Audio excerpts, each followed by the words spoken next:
saying, what do you want to do tonight? The same thing we do every night, Pinky. Try to take over the world. We have only to enlarge our conception of causality, to excuse everything and forgive all.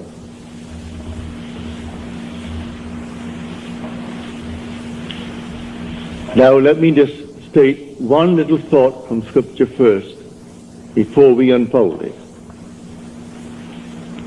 As we are told in the 25th chapter of Genesis, in your limbs lie nations twain, rival races from their birth. One the mastery will gain, the younger or the elder reign. The first one is the sense man. I'm now looking at this room and all within it, and that is the sense man. My normal apprehension of corporeal objects, just like this room and the contents, I call sense perceived. That which is not present, and yet I perceive them, I call that imagination. That is destined to rule. That is the second man, the Lord from heaven. The first man is of the earth, a man of dust. The second is from heaven. So here we are in this world, and this is the world of this dual state within every child born of woman. And so we have the physical man, the man of dust, and then we have the spiritual man, the man of imagination. That is the immortal man. When I see this picture of the duality of man and how all things are created by this hidden man, I forgive everything in this world that the physical man does. For the physical man is only a state. One being is playing all the parts. The part played by the thief is the same being playing the part of the judge who judges the thief. The part who is the murderer and the murdered, these are parts, but the being within is one. Now let me explain it first in the beginning with a simple story.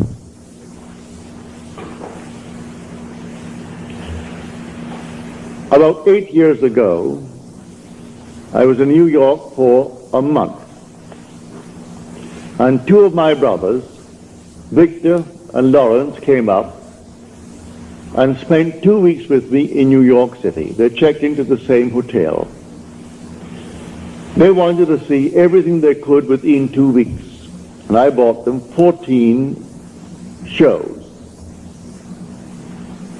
And sometimes they went even to an afternoon show. They wanted to see everything in the crowded 2 weeks. But the one thing my brother Lawrence wanted to see was the new presentation of Aida. Well, the papers said it was sold out from the very moment that it was stated, a new presentation. Same music, naturally. The same score, but new scenery, something new about it. And this captured the imagination of all opera lovers, and they all wanted to see Aida. The one thing he wanted to see was Aida. But the papers had huge big ads Not one seat is available. Come down and buy seats for the other shows. And this was the old Opera House around 40th Street and Broadway. It ran from Broadway to 7th, the old Metropolitan. So this morning we set out. I said, it doesn't really matter. I said, let us go. We have to go down and have lunch anyway. We will go and just see. We got there, and these huge big signs on the outside, no seats for Aida available. And they were plastered all over the Metropolitan. I went in, and there were 3 lines leading towards the 3 windows, selling tickets for the entire season. And there was no seat for Aida. I got into the first line. It was a very long line. Then I saw the 3rd line from me moving more rapidly than the 1st and the 2nd. So I moved over to that line. Then we all moved rapidly forward. As we got to the window, and seemingly no hope of getting tickets, but before I left my hotel room, I simply assumed that I had the tickets for my 2 brothers. I didn't want to go. They wanted to see it. So I assumed that I gave them the ticket. I got into this line, and we moved rapidly towards the window. As we got there to the window, a tall, blond man, he was about, he must have been 5'11", he must have been about 6'4". He stretched his hand up over my head and diverted the ticket seller as he asked a question, while one in front of me is buying seats not for Aida, because that's completely sold out. He is buying 2 other seats for some other opera. Then he departed after he diverted the man's attention. This man pushed on some bills under the window. And then, as the teller looked at the money, and this man is at the door now, the tall, blond fellow. And he gave this man the ticket, and then suddenly he said, well, he only gave me $3. He should have given me, and he mentioned the money he should have given me.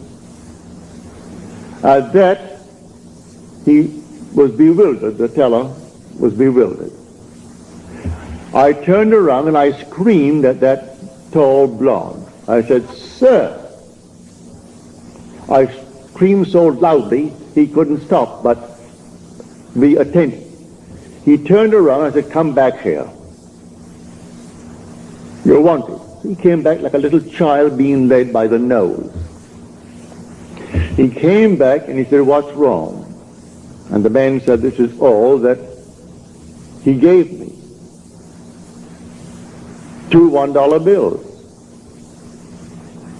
He said, oh no, he didn't. He gave you 2 10s. Then I said, no, you didn't. I was standing right here. I saw what you did. You gave him 2 $1 bills. That's all that you gave him. The man is flabbergasted. He was so completely dumbfounded, he didn't know what to do. I said, I am standing here. I saw exactly what was done. Then he opened up his purse, and here was a stack of 1s, and he had a $20 bill and 2 10s. He said to the man, when will you discover your mistake? Because I gave you 2 10s. And the man said to him, at the end of the season.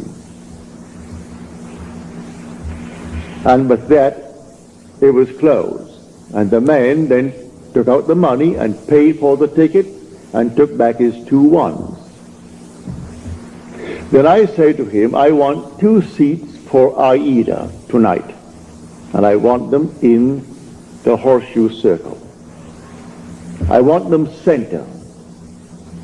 He said, yes, sir. And he took from what is called the VIP. They always keep a few out. Though the house is sold out, they always keep a few seats for those who are coming, called the very important people. But I am certainly not a very important person. But I saved him from the loss of $20. And he quickly took the 2 seats out and said to me, $20. I gave him the $20, went back and gave the 2 seats to my brothers. Now, a state called a thief. These 2 men have chosen to be thieves in their world. They're con men. It's perfectly all right. God made everything for its purpose, even the wicked for the time of trouble. Read that in the 16th chapter, the 4th verse of Proverbs. He made everything for its purpose, even the wicked for the day of trouble. Well, the day of trouble may not be a war. I was troubled. How to get these tickets? That's a moment of trouble. And I simply assumed that I had them. And I simply played my part in my imagination before I left my hotel room, that my brothers are going to see this show this night of Aida, the new presentation of Aida. Then 2 who have already given themselves over to the state of a thief. They had to actually come right into the line. I took the first line, then I moved over to the 3rd line because I saw it moving more rapidly. So he comes over to the 3rd line and plays his part beautifully. If he had not done what he did, I would not have received those tickets because I am not a very important person. But the man looked me in the eyes and said, here is an honest man. As far as he is concerned, I am an honest man who saved him from losing $20. And so he quickly took out the 2 seats. I paid for them. Naturally, he didn't give them to me. I was willing to pay for my seats.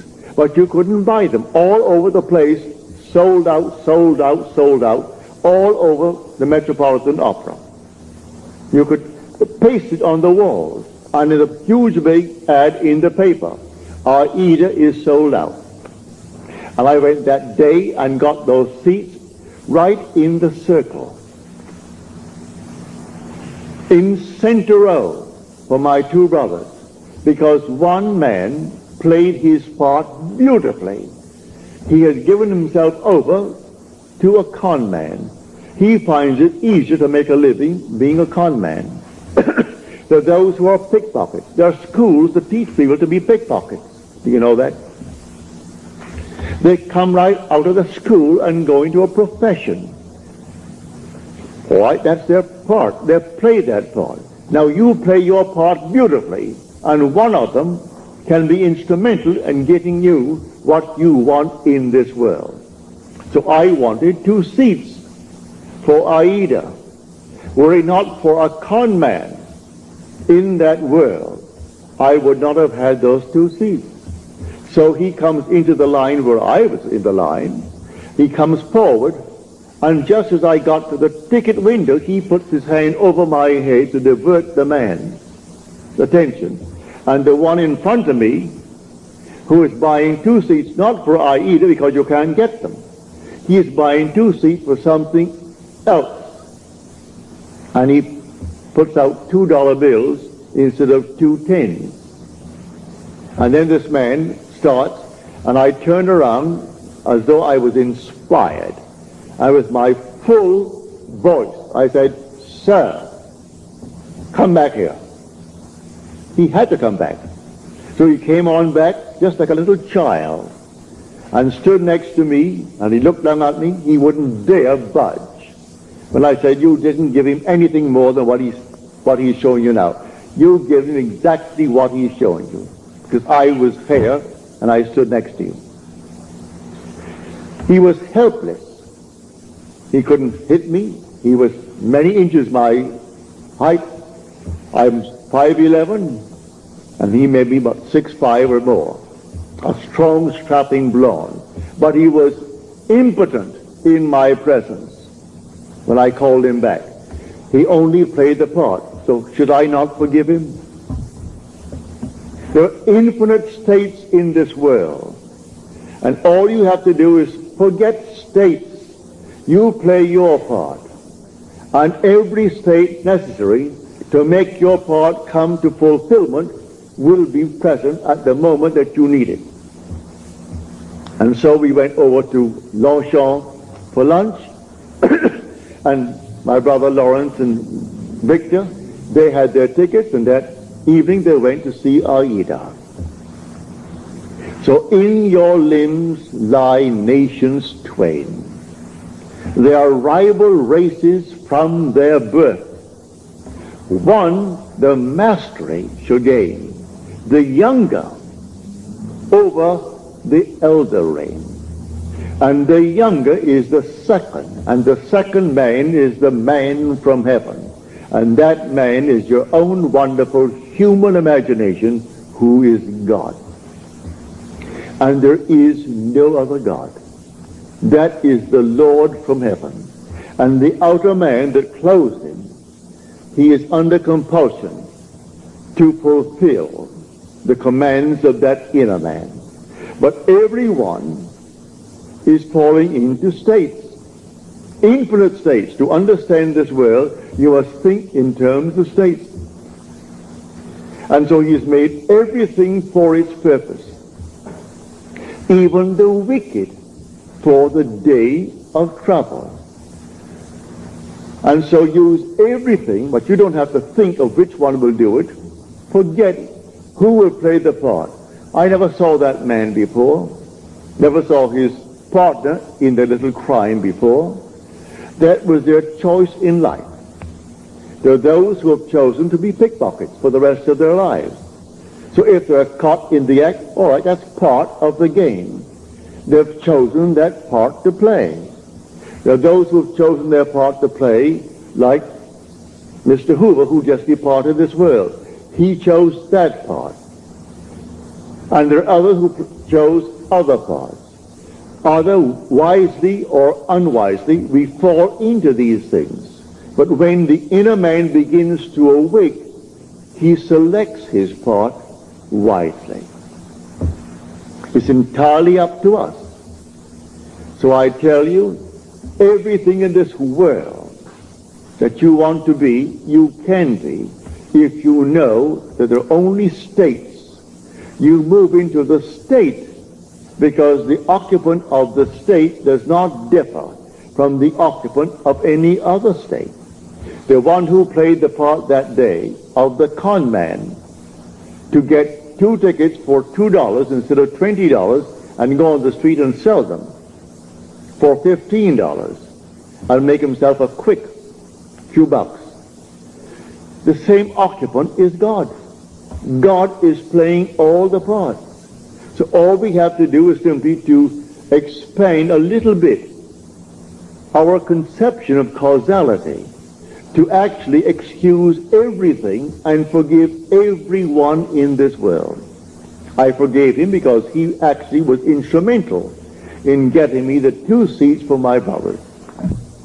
Were he not playing that part at that moment, I would not have had the seats. But before I left my hotel room, I simply assumed that my brothers had their seats and they were going to see Aida, and they came home thrilled beyond measure.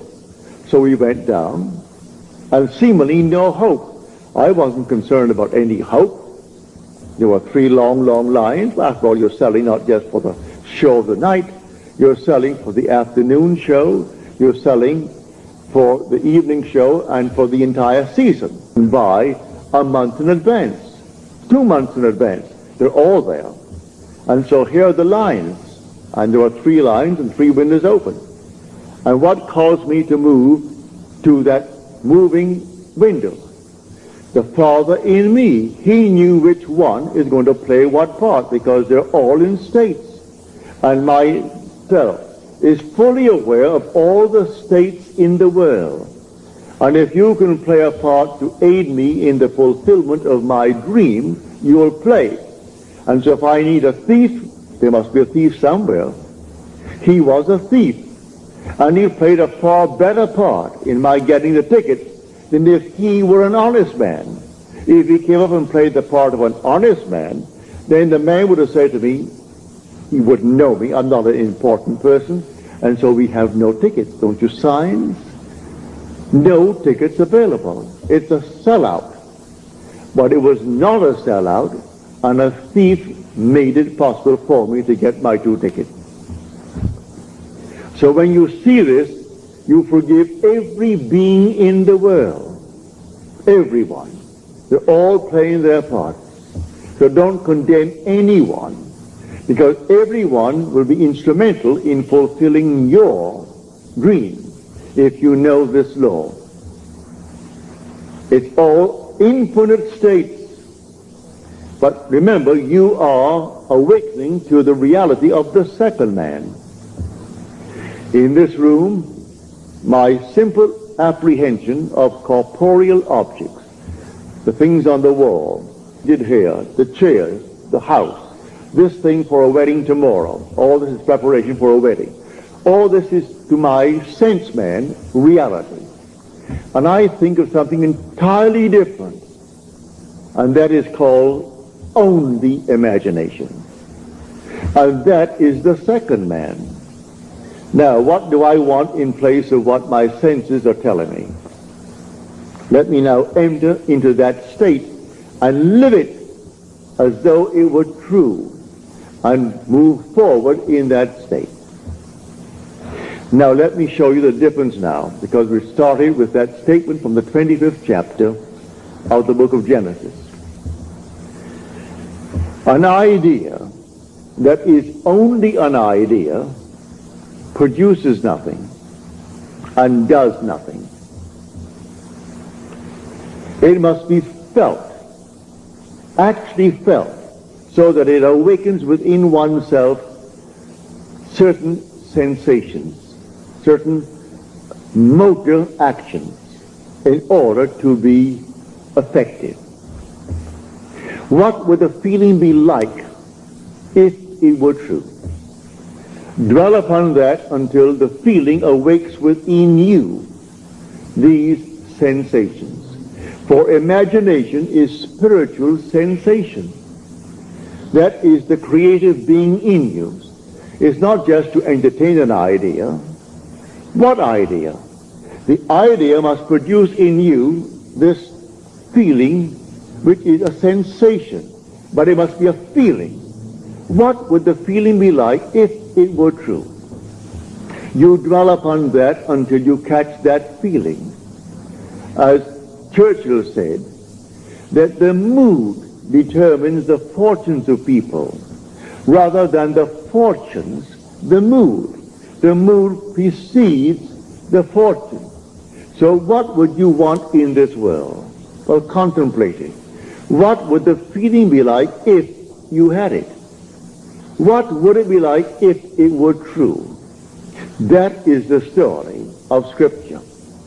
If I could only feel that I am already the man that I want to be, that I'm already the woman that I want to be, and feel it, then it's not only an idea, which as an idea without feeling will produce nothing. Now it has everything, because in this story he said to the second man, "Come close, my son, that I may feel you." The secret is in the feeling. So Esau went out.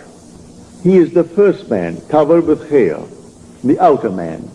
And Jacob is the inner man, the man of imagination, who is hairless. It isn't two little boys. These are only symbols. It's all in man. So come close, my son, that I may feel you. So he comes close and deceives his father through feeling. So the father feels, and he feels him just to be externally real. You can do it. There is no flower in your hand, but you can feel the soft velvet feeling of a rose. You can smell a rose, though it's not physically present. Try it. Try all these things with the inner man. And when you can actually feel it, so that you raise your imagination to the point of sensation, to vision, then the whole thing is done. It's done in a way you do not know it's going to happen. If it takes a thief to aid you, then you forgive the thief. Should I not forgive that man who tried to rob that teller of $20 when he did for me what no one else could do? I could go to all the brokers in New York City and they couldn't get me 2 seats. I could go to anyone and they couldn't get me 2 seats for my 2 brothers. And I wanted them to have the joy of seeing the new presentation of Aida. So I went myself prepared in my imagination that I had 2 seats. And it took a thief to be instrumental in getting me the seat. Should I not forgive him for the part he played? He went to the door, this tall giant of a man, looked back at me, but he wouldn't have the courage to come up and slap me. There was something in me that dwarfed him in his own mind's eye. So in spite of his height and his bigness and his strength, he couldn't dare strike me, for I was speaking from a different level of consciousness altogether. So I didn't condemn him. He played the part he had to play, and by playing it, I got the seats. So all we have to do is simply to widen, just widen a little bit our conception of causality, to actually forgive all in the world, to excuse everything in the world. They're playing their part. So tonight you want a bigger job, you want more money in this world, you want, and you name it. Well then, it may be a thief who is going to aid you in the getting, without knowing he's doing it. Don't judge him, don't condemn him, just simply you go forward knowing that I have ways and means that the physical man knows not of. My ways, the inner man's ways, are past finding out. And you simply go forward in the assumption that you have already achieved what now is only a wish as far as the world is concerned. But you enter into the wish as though the wish is already fulfilled. So what would the feeling be like? Come near, my son, that I may feel you. And so he comes close. He said, come nearer, my son. Then he said to him, you know, your voice is the voice of Jacob. But your hands, your neck, and your scent, you have the feel of my son Esau. Esau is the outer world. So he gives emphasis to feeling. It transcends the voice. The voice was Jacob, but the feeling, the touch, was that of an external world. He could feel the external world. It was a self-deception. He deceived himself into believing that what he desired, he had. It's not 2 little boys born of a woman. All this is parable. The whole story of the Bible is all parabolic. Telling stories that unless you have the depth to understand it, well, then you'll never really. But may I say, you will, eventually you will, and you certainly do understand it now. So tonight is a practical night. Do you know this night what you want? Really what you want? Well, if you do the same thing I did in getting the 2 seats. Do what I did when I was locked out completely from marrying the girl I wanted to marry. I simply assumed that she slept there, I slept here, and I went sound asleep, and in 1 week my wife did an act which certainly I must forgive. In the eyes of the world she is condemned for taking what she did not pay for. And yet because of that act, I got my freedom. Then who is the culprit? Am I not? If there's any culprit, I am. If there's any culprit in this world, it is God. There's nothing but God. God is doing all in this world. He created everything in this world. And so if in me, he is the second man, and the second man is my imagination, and that is God. For man is all imagination, and God is man, and exists in us, and we in him. The eternal body of man is the imagination, and that is God himself.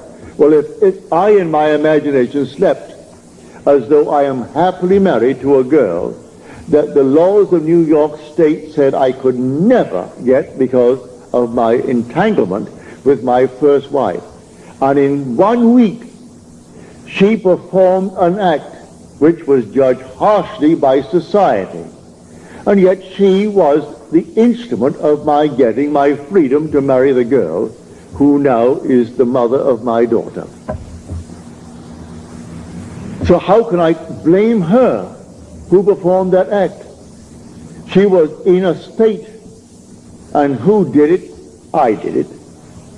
I did it by simply assuming that I was free and happily married to a girl that the state of New York said I could never marry because of the ancient laws that restricted my desire to get a freedom in that state. So you forgive everyone in this world. They're all playing their parts. So in my own case, I have seen thieves. I have seen all kinds of people play their parts. They were instruments in the fulfillment of my desire. So how can I ever condemn all? So the last cry on the cross, Father, forgive them. They know not what they do. Forgive them. The whole vast world is playing until he awakes in that body. He is playing the part, and he plays it automatically, unwittingly. For one who is awake, who knows exactly what he's doing. And so they all play their parts. For God in everyone is the same God. There aren't two gods. There's only one God. And that God is your own wonderful human imagination. When you say, I am, that's God. So tonight you just simply boldly declare that you are the man. You are the woman that you want to be. And walk in that assumption as though it were true. And then let all these sleeping states play their part. May I tell you, in spite of what they appear to be, they are sound asleep. They do not know. He thought he knew what he did. He came right into my line and played his part. I could remain on the first line and waited and waited and waited, and no one would have played that part there. I moved over to the moving line, and here he comes. And so how could I ever condemn him? How could I ever in any way feel other than thankful? I would say to him, thank you, because you played the part you had to play like a play. So someone comes in on the play, the curtain goes up, and here comes the monster. And he plays it beautifully. And the audience hisses and condemns him. If there's any condemnation of the part, where is the author? Send for the author, for he wrote the part. And the author, if there's any praise, give it to the author. Any condemnation, give it to the author. I know I played a second part, on a play on Broadway. And if I didn't get a hiss when I came on, if they didn't hiss me, I felt I wasn't doing well. But I would say 99% of the time as I came on and started to play my part, the audience hissed. Then I knew I was really on my toes. I was playing the part well. Because I was a cat in that part. And they couldn't restrain themselves, especially with the matinees, when they had children there. Lots of ladies and children, and they could not restrain their emotion, and they were hissing. Well, then I knew, Neville, you're getting over all right. So I was thrilled with their hissing, because I was playing only what was written for me to play. So, in this wonderful world of ours, we are infinite states, and everyone is in a state. But the one being in one state is the being in all states. There's only one player. God only acts and is in existing beings or men. He is in all the states, and his name in all states is I am. So someone chooses the part, and he wants to be, well, a thief. He finds it easier, he thinks, than getting up, going to work, and punching a clock, and punching it out. He feels it's better for him to live that life, all right? So he's chosen that part if he does it deliberately. Or he might have fallen into it through habit of others, and then it's unwittingly, all right. But he will also pay the price. That is the thing he has to consider. He'll pay the price because the part has a price with it. But in spite of that, he can be used in the fulfillment of your dream. Now, many of you have had, from your letters, dreams of death recently. May I tell you, it's a healthy, healthy sign. Dreams are egocentric. You cannot grow and not outgrow in this world. To outgrow is to die. You die to one state and you move into another state. So anyone dreaming of death, many of you have dreamt of my death numberless times. As Paul said, I die daily. Every day he grows. If he did not die every day, well, then he didn't grow that day. So death, when you see yourself buried, or you see yourself in a coffin, or you see these things in your dream, is only a beautiful symbol of your growth. You are growing, that's why you see yourself buried, or you see yourself in a tomb. It's simply an expansion of consciousness. So you die to one state of consciousness as you enter a greater state of consciousness. So when people see themselves dying, or others say you're dead, it has nothing to do with a little physical body, because you don't die anyway. Not really, for nothing dies. It's always an expansion, an expansion, an expansion. So when you do see yourself being buried, give praise. You have died to your former beliefs. And these archaic concepts that you entertain, which only enslave you, when now someone introduces you to a new idea, and you toy with the idea of accepting it, but you resist it for a while, then suddenly you see your body being entombed. It means it's gotten hold of you. These new ideas that will call you to an expansion of yourself. And so the old man dies that the new man may live. A seed must fall into the ground and die before it can be made alive. If it does not fall into the ground and die, then it cannot bring forth fruit. It simply remains what it was before. So if it dies, it bears much fruit. So don't be afraid of any vision of death. Death is the most glorious symbol in the mysteries of the expansion of consciousness. Man is expanding and expanding and expanding in this world. And one day, his wonderful imagination will awaken. And that is God. Then he sees the whole vast world as sleepers. All sleepers, And how can you condemn the sleeper? So he played his part. He played it beautifully. I can see all these things in my world where people play so many marvelous parts. And they were sound asleep, and they thought they were so alert, going to get the better of me. And their attempt to get the better was exactly what I needed to move on. Just move on. They had no idea they were playing their part beautifully. So I forgive all the thieves that came into my world. Even those who actually took from my pocket by not giving me what the contract called for.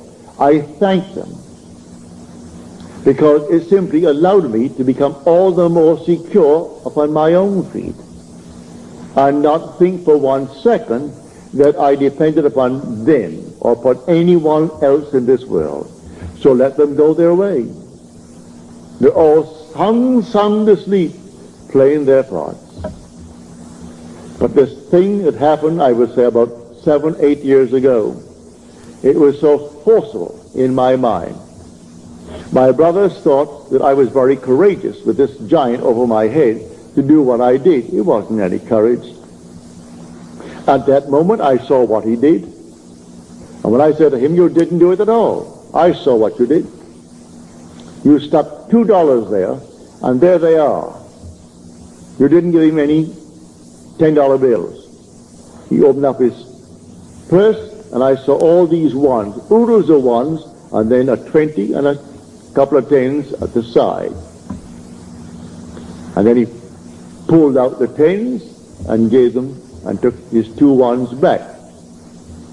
And then he went back to the door with the other partner of his and looked at me as though he could have killed me, but he didn't have the guts to hit me.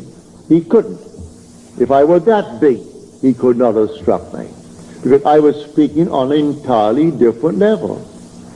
And on that level, when I knew I was going to get my seats, that's all that concerned me, here comes the 2 seats. And the man said, yes, sir. He treated me as though I stood before him as the president. And he thought, now here was an honest man who saved me $20. I'm only playing the part. I only wanted 2 seats that night, because that's all that my brothers could give, because I had all these seats bought for them. All the shows on Broadway at the time within 2 weeks, and they went night after night, and matinees and everything else. Got it right up to their heads in shows. So I'm telling you, if you know of this dual being within you, in your limbs lie nations twain, rival races from their birth. One the mastery will gain, the younger over the elder reign. Now see that younger one actually reigns, and the younger one is your imagination. The older one is your sense man. The facts, these are the facts of life. What is my bank account? And I owe more than the bank account has in it now? Well, now that is Esau's judgment. Now, Jacob puts in 50 times what is there now. In my mind's eye, I have deposited 50 times more than is there. How it's going to happen, I don't know. I don't know any more than I knew that day when I started off with the Metropolitan Opera, how I'm going to buy seats. When the papers tells me you can't buy a seat, huge big ad, save your time, don't come. All other seats are available, but not for Aida. And I go down only for Aida, and I get them, because of a seeming thief played by the part of God. For God plays all the parts in the world. There is nothing but God. And say, I am, that's God. That is the Lord Jesus within you. That is your immortal being that cannot die. He cannot die. That is your eternal self when you say, I am. Imagination is not some vague essence. It is a body, a reality, an infinite body that is so perfect when it's awakened, that in its presence everything is made perfect. But while it is awakening, it exercises that power and draws into its world everyone that can play the part for its fulfillment of its dream. So here, I hope you heard it clearly. I hope I made it as clear as I can, because tonight should be a very practical night. That you will go out knowing who you are. You are a dual being. But the first man is of the dust, and to dust he returns. That is the man of earth. The second man is the Lord from heaven, and he cannot die. That's your own wonderful human imagination. It cannot die. But it sleeps embodied in this tomb. And one day it will awaken. As I've told you in the past, the symbolism of Scripture will surround you. It's perfect. It is true. Everything told you in Scripture as to his birth, you are going to experience. And then your imagination awakens. And you trust no one but it. Only this being within you do you really worship. Let them give all the medals and all the honors to this, that, and the other, to the little earthly man. It doesn't interest you. If you love YouAreCreators, become a $5 Patreon member and receive exclusive affirmations, audios, audio downloads, and so much more.